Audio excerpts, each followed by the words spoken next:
Go ahead. Hello everybody. Inside this cooler we have a fish, a trout, that we just caught from Angle Lake, which is a lake in Seattle. And in this cooler, right, it's on ice because if it's not on ice, it can go bad. And if it goes bad, then you don't want to eat it, right? So firstly, you need a sharp knife, and you also need your fish that you caught. If you don't have your fish, then I don't know what you're doing, like cutting air. So anyways, I'm just going to use this cooler as my fillet table. And you want to start right from the anus. So we're mature adults here, guys. And you cut all the way up from the anus to the neck here. And then when you cut it from the neck, then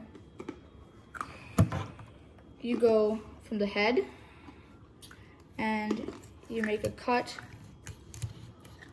on the head, and you go until you cut through the spine there. And then once you cut through the spine, you can just take the head off by cutting here, and then There's ice in this. you can just pull the head off, and it comes with all the guts. So these are all the guts of the fish. That's the head. You can put that to the side, and now we're left with the meat. And then inside this, you'll see that black bit. That is another gut. I don't want to mess that up, so I don't know what it's called. And you just make a slice right along there, and you can just use the edge of your finger and just push it out. Well, you can use the edge of the finger, but a spoon is good too. You can just scrape it out, just like that.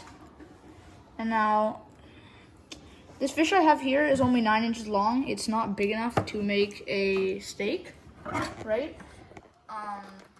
So we can make it in 2 ways. We can just cook it just like this, or we can make fillets by cutting it here. So I think we're gonna fillet this fish because we are going to be sharing it with multiple people. So when you're filleting it, you can see the spine right there. And you want to cut kind of close to the spine so that you can get as much meat as possible. And then that sound there is the sound of the ribs. And you want to cut along the spine until you get down to the tail, and just slice off like that. And then that's a little piece of meat. And then you can turn it around on the other side, and you can do the same thing. So I'm gonna go like that, and then just go along the spine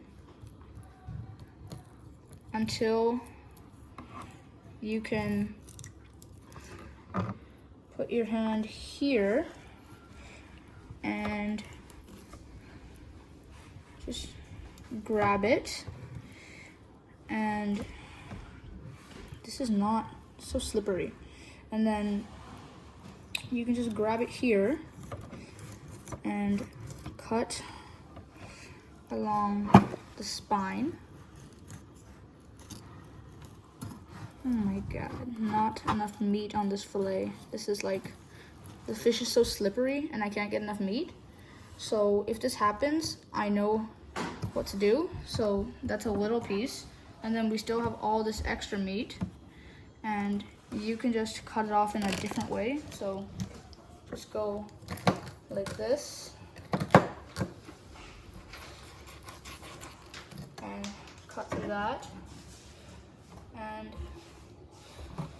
we can just get little, like, bite-sized pieces of extra meat because we want the least amount of this fish as possible to go to waste.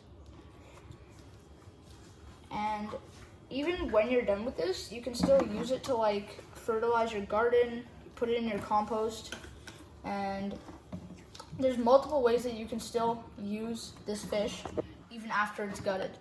I'm just gonna try and get a few more small pieces because I don't want any of this fish to go to waste. And this is not very good. So clearly that's the most we could get off this fish. Thank you, fish. And this is everything that was in the fish, and these are all the leftovers. Here are your nice pieces of meat from your freshly cleaned fish.